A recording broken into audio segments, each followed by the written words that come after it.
quizá el intentar explicar cómo late el cemento es una situación casi poética, no adecuada para un periodista. El tratar de explicar la relación de un estadio deportivo como un ejemplo patético de la Argentina puede ser para páginas de un escritor. Pero lo vamos a intentar, porque hoy cumple 70 años un estadio que es nada más ni nada menos que el ejemplo exacto de la gloria y la decadencia del país. Y entonces uno se pone a tratar de averiguar, ¿tiene sonido un estadio? ¿El cemento puede significar una explicación de historia? Empecemos por escuchar al estadio. ¿Escuchó usted alguna vez el sonido de un estadio con atención? Escúchelo.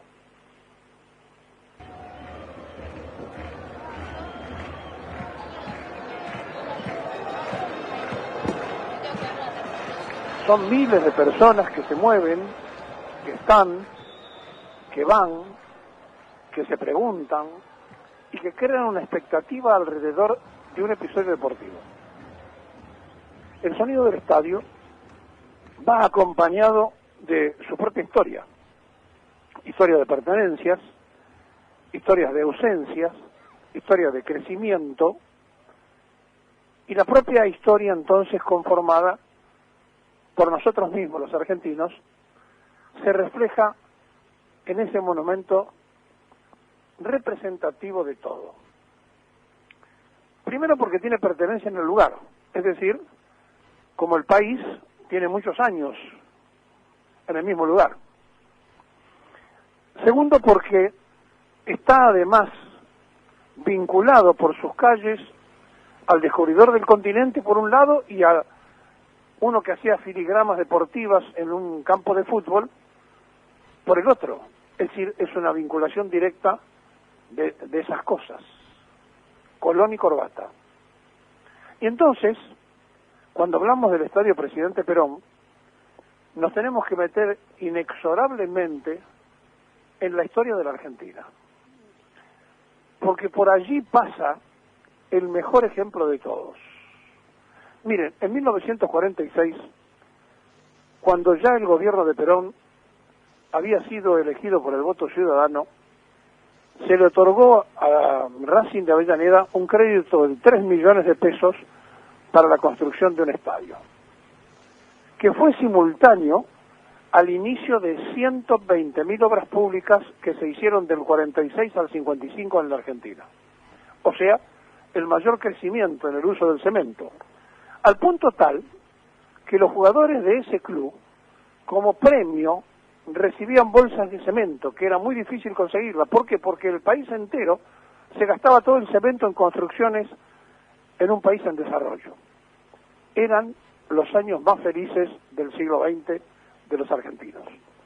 120.000 obras públicas. Y así entonces empezó la historia en el 46 y se inauguró un día como hoy de 1950, es decir, con el trabajo de 4 años, que era nada más ni nada menos que el momento culminante. ¿Por qué?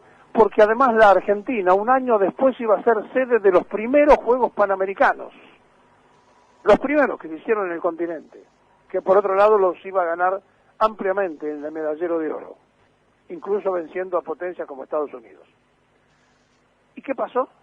Se inauguró en ese estadio, se clausuró en el de River Plate, los primeros Juegos Panamericanos. Y allí también 2 partícipes necesarios de ese crecimiento de la Argentina. Perón inaugurando el estadio, futbolísticamente hablando, en un partido donde cuando faltaban pocos minutos para terminar, Yamil Simes le hace el gol a Vélez y le gana a Racing 1-0 con un puntapié inicial del presidente, y Evita inaugurando los Juegos Panamericanos junto a Perón en una jornada memorable de los Juegos Panamericanos, 1951. Metámonos un poco también para refrescar la historia a los que la vivieron y para contársela a los más jóvenes. La Argentina más feliz vivía los Panamericanos y así lo reflejaban los noticieros de entonces. El 5 de febrero se cumplen 66 años de la inauguración de los primeros Juegos Panamericanos. Con el objetivo de fortalecer el deporte de la región, los Juegos Panamericanos nacieron inspirados en los Juegos Centroamericanos y del Caribe, que se venían realizando cada 4 años desde 1926 y como una versión continental de los Juegos Olímpicos. Su primera edición estaba programada para realizarse en Buenos Aires en 1942, pero el desarrollo y las secuelas de la Segunda Guerra Mundial impidieron su realización y recién pudo concretarse en 1951. Desde entonces y hasta hoy se han realizado cada 4 años, siempre uno antes de los Olímpicos. La ceremonia inaugural se llevó a cabo en el entonces Estadio de Racing Club, con la presencia del presidente Juan Perón y su esposa Eva Duarte. Desfilaron ese día 2.513 concurrían los representantes de 21 países que participaban en el Juego Olímpico. Estaban convocados 2.531 atletas de todo el continente para participar en los momentos de esplendor de un gobierno que no solo había hecho felices a los ancianos, a los niños, a los trabajadores, sino que con el deporte había sacado a los niños de las calles y había utilizado el deporte para resolver cuestiones sociales. Eran los momentos de euforia. Pero llegó, como de costumbre, en 1955, la hora de los enanos. Y también llegó en el club, porque de aquel presidente Palló que había inaugurado el estadio, lo sucedió en 1955 con el golpe un señor de apellido Chamizo, compañero de Álvaro El Sogaray, cuando hicieron un partido llamado, entre tantos, antes de la UCD, Centros Cívicos. Era un partido cívico independiente que pretendía poner a Chamizo y al Sogaray como fórmula para ser elegidos en la época en que se eligieron a Frondizi Gómez como presidente y vice de la Nación, por supuesto, con el peronismo proscrito. ¿Y qué hizo Chamizo? Expulsó de los registros al presidente Perón de socios, al ministro Cereijo, que había sido, además de ser hincha de Racing o socio de Racing, había sido el ministro de Economía, que había favorecido al otorgamiento del crédito, y por eso durante mucho tiempo lo llamaban a Racing Sportivo Cereijo, y los echó. Y además, como no pudieron tapar el cartel que arriba decía presidente Perón, que lo taparon con brea, pero igual se notaba cuando uno pasaba por el puente Pueyrredón que de fondo estaba el relieve, no lo nombraron más. Y se fue agregando la prensa deportiva y la prensa en general, y hablaron del cilindro mágico, y hablaron del Coliseo de Cemento, y hablaron del Estadio de Avellaneda, pero ya no se decía el presidente Perón. Pero el estadio se siguió llamando Presidente Perón.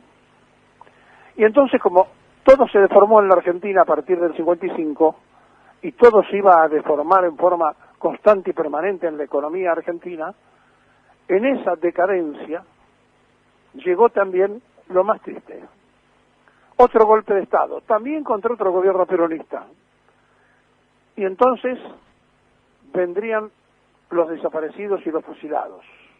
Sí, fusilados, pero no declarados. En el 56 fusilaron y nos enteramos, pero en el 76 fusilaron y no nos enteramos. Y en el paredón de Racing fusilaron a 5 personas, 2 mujeres y 3 varones. Es decir, que se vivía entonces al unísono del país lo mismo. Proscripciones de socios, en el país se proscribía al pensamiento, persecución de los que no pensaban igual,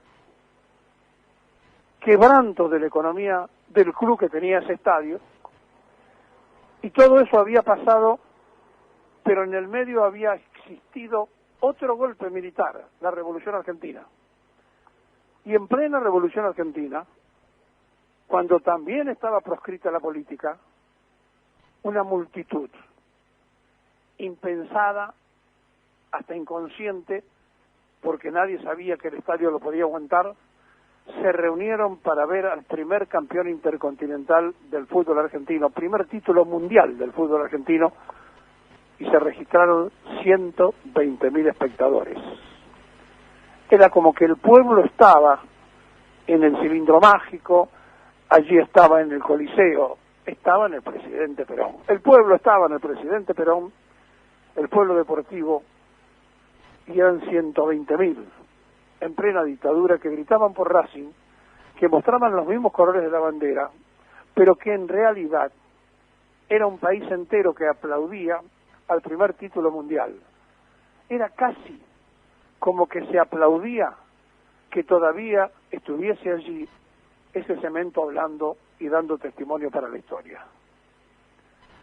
Y llegó el momento del regreso a la democracia, y otra vez las crisis, y otra vez el desastre, y en el medio de esa crisis y de ese desastre no podía estar ese estadio ajeno. Sirvió de depósito de papas y cebollas, sirvió como anexo del mercado de Avellaneda, porque la crisis económica había llevado a eso, e incluso terminaron los jugadores de ese club siendo alquilados por otro equipo de Mendoza. Sí, todo se había desdibujado, todo había quedado tal cual el país, quebrado y con un estadio que no se sabía en qué terminaba. Y como no podían aparecer los fondos buitres, apareció un síndico que dijo: Racing ha quebrado, desapareció. Y también, como nos quisieron hacer tantas veces de hacer desaparecer a la Argentina con el quiebre económico, volvimos a resurgir como el país, y como lo hicieron los representantes de ese club y de su pertenencia de 114 años de ese estadio en el mismo lugar, solamente superada por Ferro, que tiene más tiempo de pertenencia. ¿Y saben algo? Le habían ofrecido hacer el estadio en Retiro, donde hoy está el Sheraton. El propio presidente Perón se lo había ofrecido. Racing es una cosa notable porque fue fundado en Avellaneda y tiene la mayoría de sus simpatizantes y socios fuera de Avellaneda. Independiente, que fue fundado en la capital, tiene más gente en Avellaneda. Es decir, una cosa increíble, pero inversa de los dos. Y mientras los 4 años que se duró para hacer el estadio, para construir el presidente Perón, que hoy cumple 70 años, Racing jugó en San Lorenzo de local, en Boca y también en Independiente. Y no le fue mal. Salió campeón en el 49, en el 50 y en el 51. Y fue la primera vez que se lograban 3 títulos. Pero no llamaban la atención, porque en aquella época todo era factible. En la Argentina, donde la gente era feliz y donde solamente se pensaba en ver cómo se hacía para estar un poco mejor todos los días. Por eso, hacer un reportaje en cemento es difícil, escribir sobre un estadio es muy difícil, hablar de que un estadio se expresa también es difícil, pero como no podía ser de otra manera, ese magnífico estadio, pensado, imaginado, construido con cariño, con inteligencia, al punto tal que el ingeniero Eduardo Braunstein, que fue el que construyó esa idea, hizo que en el día de su cumpleaños, los 29 de septiembre, exactamente la mitad esté a la sombra del estadio. Hizo un cálculo matemático para que esos 70 metros que tiene el mástil provoquen esa situación. Increíble. Pero ¿saben qué pasó? Se olvidaron de las cabinas de transmisión. Bien argentino. Una obra faraónica, una Argentina en marcha, pero algo debería fallar. No habían hecho las cabinas para la prensa. Bueno, de última, la prensa nunca trató bien al país, así que olvidarse de la prensa también es parte de la historia del cemento y de la Argentina. qué cosa es esta de tener que hacer esta relación, de meternos en saber que hubo un presidente de Racing que proscribió a socios simultáneamente cuando se proscribía por el 41-61 pensar en peronista. Y el estadio se llama Presidente Perón, así como el de Sarmiento Junín se llama Eva Perón. Y simplemente se ha instalado allí para que alguna vez Galtieri y otra vez Néstor Kirchner vieran vibrar y vibraran en ese cemento. Sí, como tantos otros, como no pudo hacerlo Gardel, que no lo conoció. Por eso, estos 70 años del cilindro, si quieren, mágico, del Coliseo de Avellaneda, del presidente Perón, es un reflejo exacto de la Argentina del presidente Perón y de los que antes y después hicieron otras cosas.